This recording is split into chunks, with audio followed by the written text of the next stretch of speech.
کیا آپ یا آپ کے بچے قرآن سیکھنا چاہتے ہیں؟ جو حضرات ابھی تک قرآن کریم نہیں سیکھ سکے یا اپنے بچوں کی قرآنی تعلیم کے لیے فکر مند ہیں تو گھر بیٹھے 30 منٹ روزانہ دے کر قرآن کریم تجوید اور ترجمے کے ساتھ سیکھ سکتے ہیں اور حفظ بھی کر سکتے ہیں۔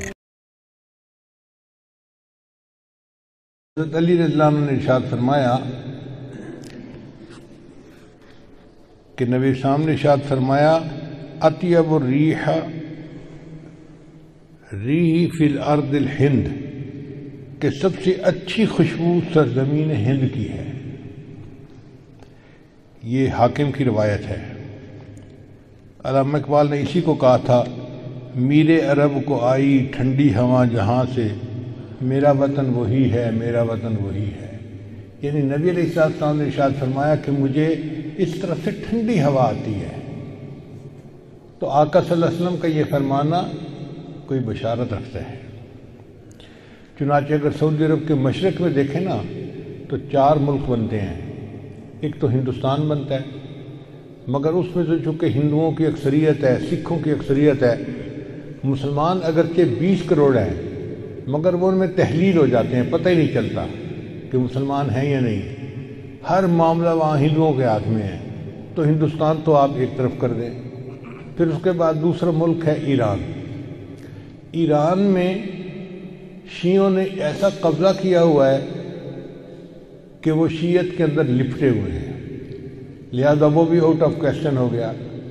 اب باقی 2 ملک رہ جاتے ہیں، ایک پاکستان اور ایک افغانستان۔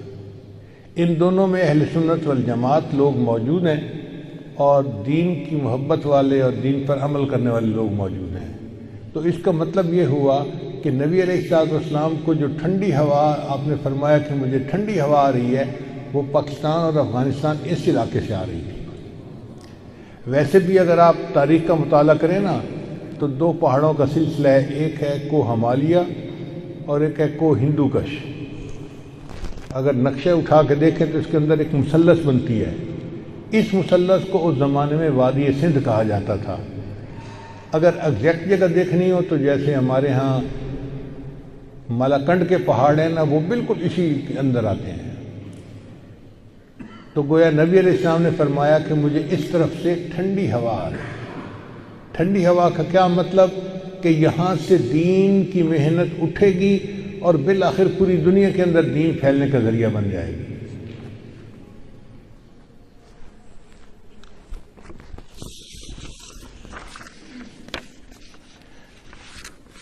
چنانچہ امام ربانی حضرت مجدد ثانی رحمۃ اللہ علیہ اسی علاقے میں تھے۔ دارالعلوم دیوبند جیسی دینی درسگاہیں اسی علاقے میں، حضرت شیخ الہند رحمۃ اللہ جیسی شخصیت اسی علاقے میں۔ اسی علاقے میں تحریک خلافت اٹھی اور اسی علاقے میں تحریک ریشمی رومال بھی اٹھی۔ چنانچہ ابن ماجہ کی روایت ہے، نبی صاحب نے ارشاد فرمایا یخرج ناس من المشرق فیوطئون للمہدی، کہ مشرق سے لوگ نکلیں گے جو امام مہدی کی راہ کو ہموار کریں گے۔ اب سعودی عرب کے مشرق میں تو ہمارا ملک بنتا ہے۔ اس کا مطلب یہ کہ جس کو ہم وادی سندھ کہتے تھے نا پرانا، وہاں سے لوگ اٹھیں گے۔ یہ پاکستان اور افغانستان کے درمیان کا ایک علاقہ بنتا ہے۔ اللہ ایمان والوں کو یہاں سے اٹھائیں گے اور پھر وہ امام مہدی کے آنے کی راہ ہموار کریں گے۔ بیت المقدس 3 مرتبہ فتح ہوا۔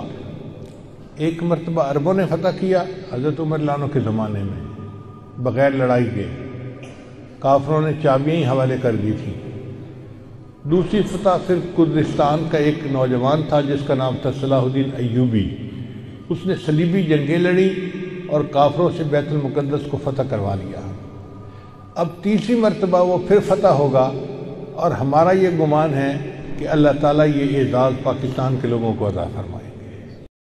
چنانچہ ابن ماجہ کی روایت ہے، نبی صاحب نے ارشاد فرمایا یخرج ناس من المشرق فیوطئون للمہدی، کہ مشرق سے لوگ نکلیں گے جو امام مہدی کی راہ کو ہموار کریں گے۔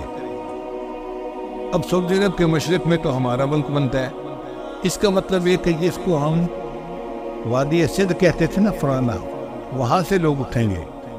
یہ پاکستان اور افغانستان کے درمیان کا ایک علاقہ بنتا ہے۔ اللہ ایمان والوں کو یہاں سے اٹھائیں گے اور پھر وہ امام مہدی کے آنے کی راہ ہموار کریں گے۔ بیت المقدس 3 مرتبہ فتح ہوا۔ ایک مرتبہ عربوں نے فتح کیا حضرت عمر لانو کے زمانے میں بغیر لڑائی کے، کافروں نے چابیاں ہی حوالے کر دی تھی۔ دوسری سطح صرف کردستان کا ایک نوجوان تھا جس کا نام تھا صلاح الدین ایوبی، اس نے صلیبی جنگیں لڑیں اور کافروں سے بیت المقدس کو فتح کروا لیا۔ اب تیسری مرتبہ وہ پھر فتح ہوگا، اور ہمارا یہ گمان ہے کہ اللہ تعالیٰ یہ اعزاز پاکستان کے لوگوں کو ادا فرمائے۔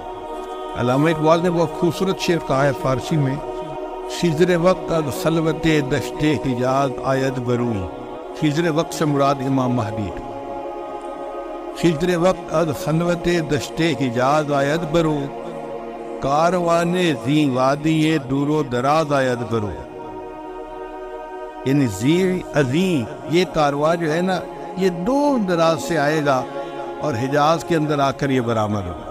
حدیث مبارکہ میں بھی ہے کہ امام مہدی آئیں گے مگر وہ چھپے ہوں گے، اپنے آپ کو چھپائیں گے۔ پہلے مدینہ طیبہ میں ہوں گے مگر وہ وہاں سے مکہ مکرمہ اس لیے آ جائیں گے کہ لوگ مجھے پہچاننا نہیں، چھپ رہے ہوں گے لوگوں سے کہ لوگ مجھے دیکھ نہ لیں، پہچان نہ لیں۔ لیکن جب مکہ مکرمہ میں وہ طواف کر رہے ہوں گے تو وہ حجر اسود کے قریب آئیں گے تو ایک غیب سے آواز آئے گی کہ لوگوں یہ مہدی ہیں تو ان کی بیعت کر لو، تو لوگ ان کے ساتھ بیعت کر لیں گے اور پھر ان کے ساتھ ایک لشکر شروع ہو جائے گا۔ یہ لشکر ایسا ہوگا کہ جس نے بالآخر بیت المقدس کو فتح کرنا۔ حدیث مبارکہ میں ہے کہ کالے جھنڈے یہ نیتر لوگ اٹھیں گے اور وہ اس کو جا کر بیت المقدس کے اندر گاڑیں گے، یعنی امام مہدی کے ہاتھ پہ اللہ تعالیٰ بیت المقدس کو فتح کروائیں گے۔ پھر امام مہدی موجود ہوں گے تو ان کی موجودگی میں حضرت عیسیٰ علیہ السلام بھی آئے گی۔ دمشق کی ایک مسجد ہے، اس مسجد میں وہ نماز کے لیے کھڑے ہوں گے، تکبیر کہی جائے گی تو اتنے میں حضرت عیسیٰ علیہ السلام اس مسجد کے مینارے کے اوپر اتریں گے آسمان سے، تو امام مہدی ان کو کہیں گے نہیں کہ آپ نماز پڑھائیں، اور وہ امام مہدی کو کہیں نہیں کہ آپ نماز پڑھائیں۔ چنانچہ حضرت عیسیٰ علیہ السلام کے حکم پر امام مہدی نماز پڑھائیں گے۔ یہ اعزاز ملے گا ان کو کہ حضرت عیسیٰ علیہ السلام ان کے پیچھے نماز ادا کریں۔ اب حضرت عیسیٰ علیہ السلام نبی علیہ السلام کی شریعت کے مطابق یہاں پر زندگی گزاریں گے۔ یہ ان کے لیے بھی اعزاز کہ انہوں نے دعا مانگی تھی کہ اللہ مجھے اپنے محبوب کی امت میں ہونے کا شرف عطا فرما، تو اللہ نے ان کو آسمانوں پہ بلا لیا اور پھر اللہ ان کو دوبارہ بھیجیں گے تاکہ وہ اس شرف کو حاصل کر سکے۔ پھر حضرت عیسیٰ علیہ السلام بیت المقدس آئیں گے، اتنے میں دجال بھی آ جائے گا۔ اب دجال جو ہے وہ پوری دنیا کے اندر کفر کو پھیلائے گا۔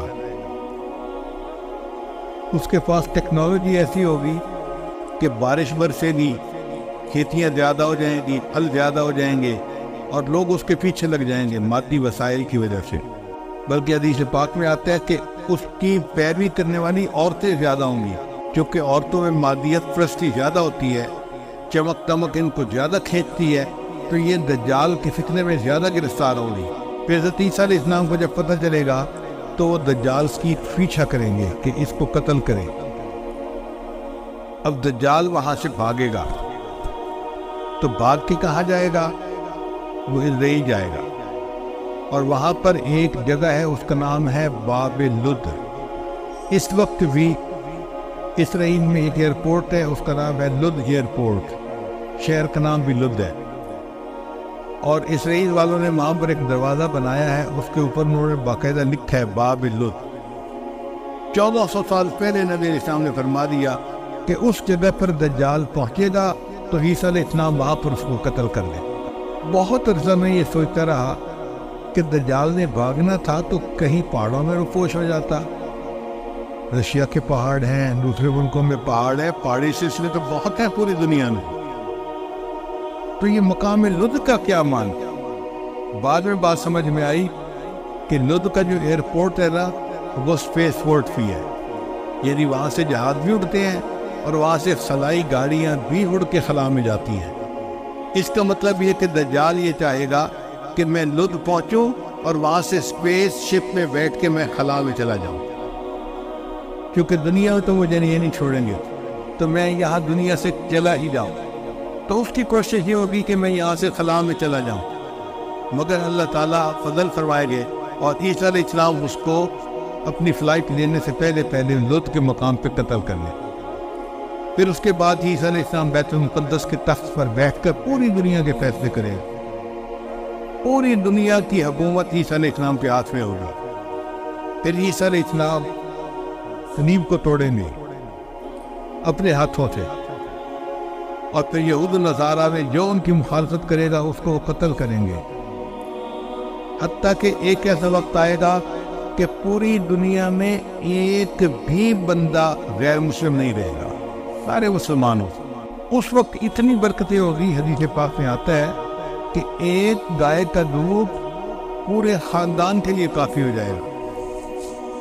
اب یہ بات تو سمجھ میں آتی ہے، آج ایسی گائے بن گئی ہیں جو 100 لیٹر دودھ دیتی ہیں ایک دن میں۔ اب 100 لیٹر تو واقعی پورے خاندان کے لیے کافی ہے، 40-50 گھروں کے لیے کافی ہو جاتا۔ یہ باتیں نبی سامنے اس وقت فرمائی جبکہ لوگوں کو اس کا تصور بھی نہیں ہو سکتا تھا۔ میرے آقا صلی اللہ علیہ وسلم کی نگاہ کیسی تھی؟ یہ نگاہ نبوت تھی جو بہت دور دیکھ لیتی تھی، کہ 1400 سال پہلے بیٹھ کر ایسی باتیں کی جیسے آج اپنی آنکھ سے دیکھ کے کوئی بندہ باز کر رہا ہوتا۔ پھر عیسیٰ علیہ السلام فوت ہو جائیں گے، اور اس کے بعد جو بگاڑ آئے گا نا وہ پرماننٹ بگاڑ ہوگا، اور اس کے بعد پھر قیامت قائم ہوگی علی شرار الناس، ان لوگوں پر جو سب سے زیادہ شریر لوگ ہوں گے۔ تو ایسے لگتا ہے حالات سے کہ قیامت کے بڑی بڑی نشانیاں پوری ہو گئی، اب امام مہدی کے آنے کا وقت بہت قریب ہے۔ یہ جو حالات میں اتنی بڑی تبدیلی نظر آ رہی ہے نا، یہ کسی چیز کا پیش خیمہ ہے۔